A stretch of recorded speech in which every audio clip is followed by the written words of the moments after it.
Hi, Robin. Hi, Marlo. Last time I spoke with you was for your fantastic book, so Oh, nice to great. speak with you again. Thank you. Thank you.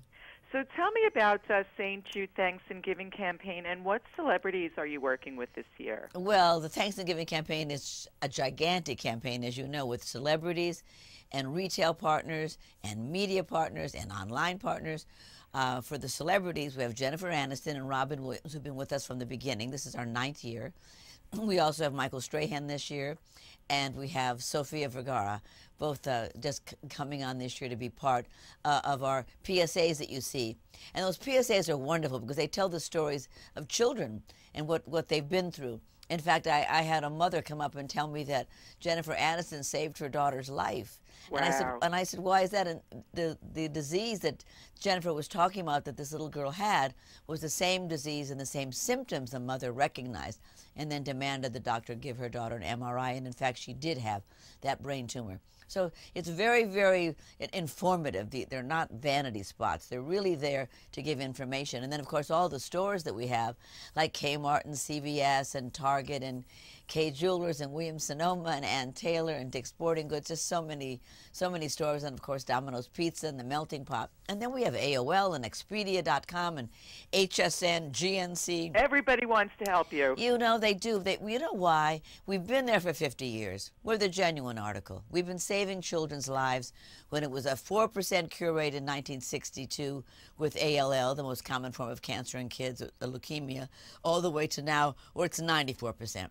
We're making such strides with brain tumors where nobody was getting anywhere. And we're really, we went from 10% to 85% with the most common form of a brain tumor. And just this year, because of our fabulous genome project, which we're into our 3rd year of this project, we've taken the gene map of over 700 children. We discovered just this year that medulloblastoma, the most common form of brain tumors in children, is not one tumor. It's 4 tumors. Wow. And it's coming from 4 different parts of the brain, which means that we have to attack each of those 4 parts with a different treatment. This is so exciting. That means that we're going to get a hold of medulloblastoma, which is the 2nd killer of children with cancer. Yes, it is It's very exciting. So that's why we come out this time of year and we say to the country, we're a national resource. We take the children for free. We give away our discoveries for free as we discover them. People take them and use them. Sometimes we don't even get credit for them, but that's okay. The most important thing is that children are being cured because of the discoveries at St. Jude. And that's why we say this is a time of year where you can help us because we don't have paying customers, and a lot of insurance companies won't pay for these experimental procedures, which I don't believe are that experimental anymore, but they won't because they try to get out of it. And we're not for profit. So we need to get 75% of our running costs from the public, where most hospitals only have to get 7%. So these campaigns are really the lifeblood of St. Jude. Absolutely. It's a wonderful, wonderful cause. Thank you. And speaking of holidays, Marlo, when you look back, what's the most unique gift that you've received or that you've given? I think what I get from the kids.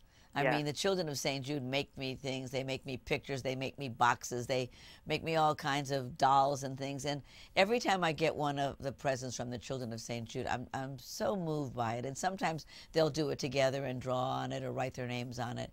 And it's a thrill because I'm there when they arrive with their parents. I'm there when I see the parents, how terrified they are. They've been given a death sentence from another hospital. I met a father who told me that they told his child, take this child to hospice just a few months ago. So when you're told to take your child to hospice and then you go on the web, and parents have gotten very smart, they go on the web now and they type in medulloblastoma or acute lymphoblastic leukemia or whatever, and St. Jude's name comes up. And then they don't give up. And that's one of my biggest messages to parents. Don't take a death sentence for your child. Go to the web and see who's working on these diseases. And most often it's St. Jude Children's Research Hospital. And give your child a second chance. And that's what's happening. They come there to St. Jude. They're terrified. Their eyes are this big. And then 6, 7, 8 months later I come back and they're running around the halls and playing.